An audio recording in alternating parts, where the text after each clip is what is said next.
आज के इस वीडियो में हम बात करेंगे इंडियन ज्योग्राफी के अंदर जो है भारत की जो मिट्टियां हैं, सॉइल्स ऑफ इंडिया के बारे में, और उससे संबंधित जो भी वनस्पतियां हैं उनको भी हम डिस्कस करेंगे। कौन कौन से जंगल हैं, फॉरेस्ट हैं, कितने टाइप्स के, उसको भी हम डिस्कस करेंगे।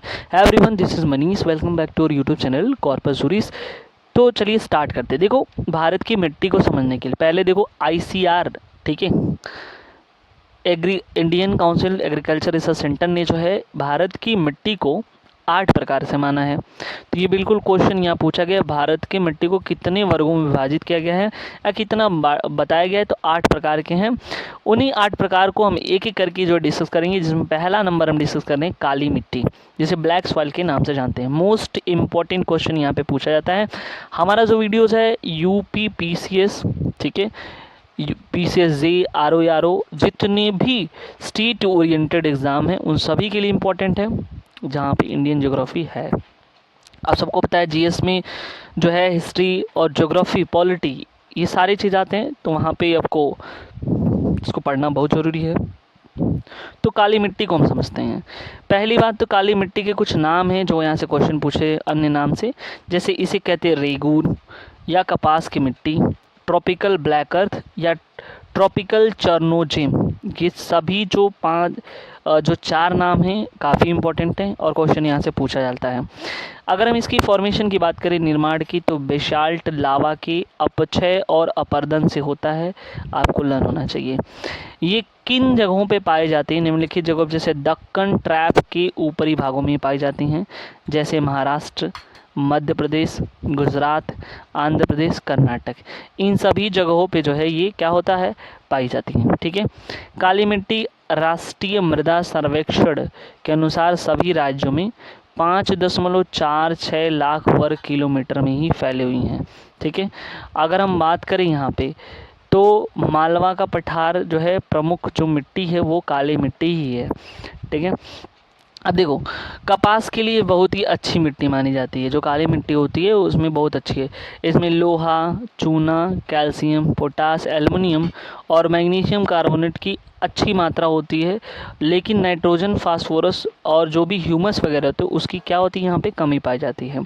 इसका काला रंग किस वजह से होता है, ये क्वेश्चन पूछा गया है। तो टिटेनी, फेरस मैग्नेटाइड और ह्यूमस की उपस्थिति के कारण ये ब्लैक हो जाता है। काली मिट्टी में जो है वाटर होल्डिंग कैपेसिटी पाई जाती है, ठीक है, और ये स्वतः जुताई वाली मिट्टी कहा जाता है, मोस्ट इम्पोर्टेंट है, ठीक है। काली मिट्टी में अगर हम देखें 3 तरह की होती हैं, जैसे छिछली हो गई, फिर मध्यम और फिर गहरी काली।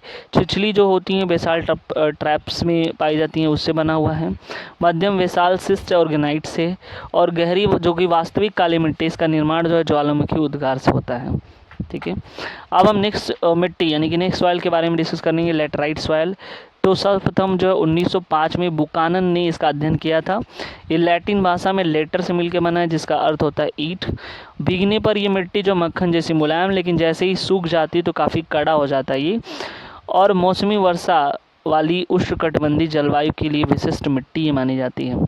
उष्णकटिबंधीय भारी वर्षा के कारण होने वाली तीव्र विक्षालन क्रिया से इसका निर्माण होता है, ये याद रखना। ये काफ़ी फर्टाइल होती है, इनमें उर्वरकता इसमें कम होती है, फर्टिलिटी कम होती है।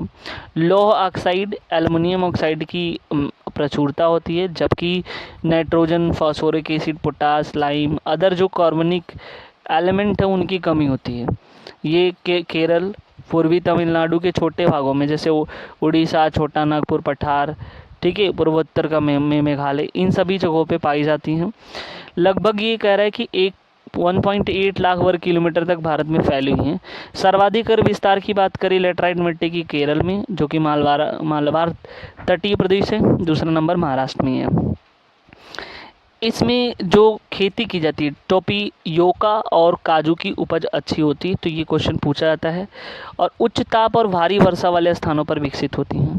नेक्स्ट मिट्टी दोमट या जलोढ़ मिट्टी, दोनों नाम से जानती हैं। इसे कछार मिट्टी भी कहते हैं। 40 से 43% भारत में पाई जाती है, सबसे अधिक उपजाऊ मिट्टी मानी जाती है। ये जो दोमट या जलोढ़ मिट्टी का कंपोजिशन है, 40% सैंड रहता है, 40% क्ले रहता है और 20% जो है सिल्ट रहता है। जो नदियों के द्वारा बहा करके लाई गई मिट्टी होती हैं उसे जलोढ़ मिट्टी कहते हैं। पंजाब से लेकर असम तक के विशाल मैदानी भागों के साथ जैसे नर्मदा, ताप्ती, महानदी, गोदावरी, कृष्णा, कावेरी घाटियों में ये फैली हुई है। पोटास, फास्फोरिक अम्ल, चूना और भी जो ह्यूमस होते हैं उसकी प्रचुरता पाई जाती है। इसके मुख्य फसल यानी इनमें उगने वाले कौन से चावल, गेहूँ, जूट, कपास, मक्का, तिलहन, फल, साग सब्जी के लिए ये अच्छी मानी जाती है। ठीक है, अब देखो इनको भी 3 वर्गों में विभाजित, उपवर्गों में विभाजित किया गया। नवीन जलोढ़ जिसे कहते हैं खादर मिट्टी, प्राचीन जलोढ़ जो मिट्टी होती है उसे बांगर कहते हैं, और ये जो है भावर होता है। तो जो खादर होता है इसमें वाटर होल्डिंग क्षमता जो है कैपेसिटी अधिक होती है और ये हमेशा फर्टाइल रहती हैं। जबकि जो बांगर होता है इसमें साल्टी ज़्यादा होती है, रेह वगैरह होते हैं, लवणी होती है, तो यहाँ पे इसका जमाव मिलता है, ये कम उर्वरक होती हैं। भावर में नाइट्रोजन जैविक पदार्थ की प्रचुरता पाई जाती है, सल्फेट की कमी होती है। ऊंचाई भागों में प्राप्त जलोढ़ को रार कहते हैं, ये इम्पोर्टेंट है आपके लिए। भारत में सर्वाधिक उपजाऊ मिट्टी, क्वेश्चन आए तो जलोढ़ मिट्टी होती है। नदियों द्वारा निर्मित मिट्टी जलोढ़, सर्वाधिक फैला हुआ मिट्टी जलोढ़, ये काफ़ी तीनों इम्पोर्टेंट है। दोमट बलुई मिट्टी की जल धारण क्षमता जो है सबसे कम होती है। सही, बलुई मिट्टी तो कहाँ पे पानी होल्ड कर पाएगा। लाल मिट्टी की बात करते हैं तो 8.7 लाख वर्ग किलोमीटर फैला हुआ है। रवेदार और कायांतरित चट्टानों से बना हुआ है, इसमें सिलिकॉन और फिर लोहा जिसे आयरन कहते हैं इसकी मात्रा जो है होती है। फेरिक ऑक्साइड की उपस्थिति के कारण, ठीक है, Fe2O3 की उपस्थिति के कारण ये लाल होती है, ठीक है, लेकिन जलयोजित रूप से जैसे ही होगा ये पीली दिखाई देगी। चूना, मैग्नीशियम, पोटास, फास्फेट, नाइट्रोजन और ह्यूमस की कमी होती है। पश्चिमी तमिलनाडु, कर्नाटक, दक्षिणी महाराष्ट्र, छत्तीसगढ़, तेलंगाना, उड़ीसा, छोटा नागपुर पठार, झारखंड में ये पाया जाता है। राजस्थान की मिट्टी सर्वाधिक पाई जाती है, उसमें कैल्शियम की मात्रा ज़्यादा होती है। पौधों को सर्वाधिक पानी मिलता है कहाँ पे, तो चिकनी मिट्टी से।